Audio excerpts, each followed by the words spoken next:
For 8 years, Gaius Julius Caesar conquered Gaul. He pushed Roman power beyond its limits, across the Rhine, into Britain, through tribes that Rome once feared to name. Every campaign ended the same way: victory for Caesar and unease in Rome. While his legions fought in the north, politics hardened in the capital. Alliances fractured. The Senate closed ranks. Pompey Magnus, once Caesar's ally, now stood with the men who feared him most. By the winter of 50 BCE, fear became law. An order reached Caesar in Ravenna. Disband your army and return to Rome. The Senate has spoken. Caesar understood the message immediately. Without his legion, protection vanished. Charges would follow. Power would be stripped away under the appearance of legality. Obedience meant survival for the Senate. It meant destruction for Caesar. He summoned his senior officers. Maps were spread. Letters from Rome read aloud. The room divided. Caution on one side, resolve on the other. Caesar listened. Then he gave a single command: they would move. That night, Caesar rode south with a small escort of officers and cavalry. The road narrowed. Ahead lay a shallow river, insignificant in size, absolute in consequence: the Rubicon. Beyond it was Italy. Beyond it, Rome itself. Crossing with armed men meant only one thing: war. Caesar halted at the bank. The escort stopped behind him. The water reflected firelight and silence. For a moment, the fate of the Republic rested on a single step. Then Caesar spoke the words history would preserve. Alea iacta est. The die is cast. He stepped forward. Boots broke the surface. The escort followed. Before dawn, Caesar stood south of the Rubicon. Rome still believed itself stable. But the moment had passed. The Republic had been challenged, and it would not survive the answer.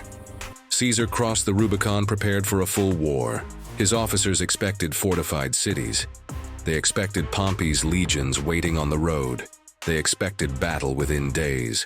Instead, Caesar advanced, and resistance vanished. Cities heard his name before they saw his standards. And when Caesar arrived, gates opened, magistrates surrendered authority, veterans left their posts and joined his march. Caesar's reputation did the work. For 8 years, he had delivered victory every time he led an army. And cities chose the man who always won over a Senate already preparing to flee. The speed was overwhelming. Before Rome could form a response, Caesar controlled northern Italy.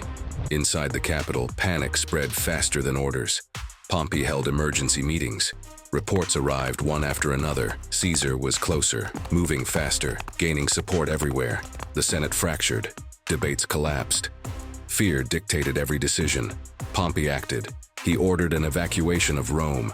Senators gathered their families. The treasury was stripped. Government records were seized.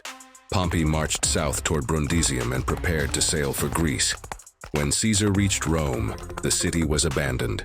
The forum was silent. The Senate chamber empty. He took control of the treasury, restored civic order, and was formally appointed dictator, a legal emergency office meant to stabilize the state. He used the authority to secure Rome.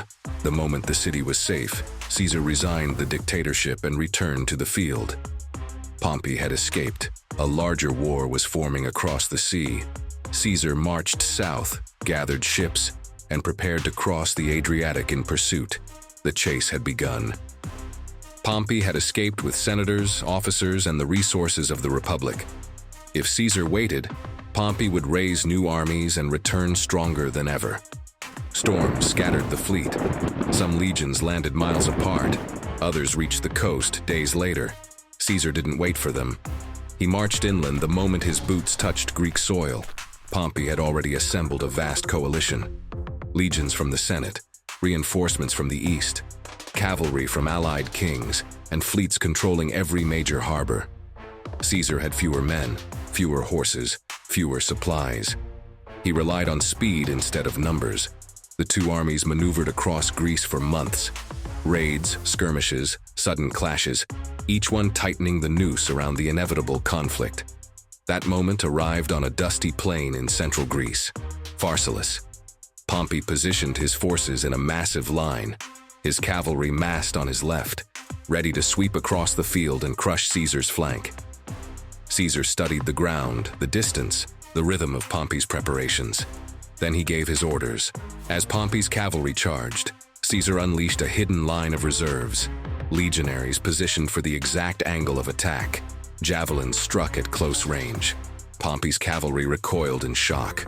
Caesar seized the opening. His legions advanced with precision. Pompey's infantry faltered. The proud army of the Senate dissolved around him. Pharsalus decided the civil war. Pompey fled the field, abandoned his camp, and ran toward the coast. Caesar moved quickly, securing supplies, reorganizing his legions, and sending news of the victory back to Rome. The reaction was immediate. Caesar was appointed dictator again, this time for a longer term to stabilize the republic during the crisis. But he didn't stay to enjoy the power. Pompey was still alive, and Pompey was heading for Egypt. Caesar gathered ships, boarded his veterans, and sailed south across the Mediterranean.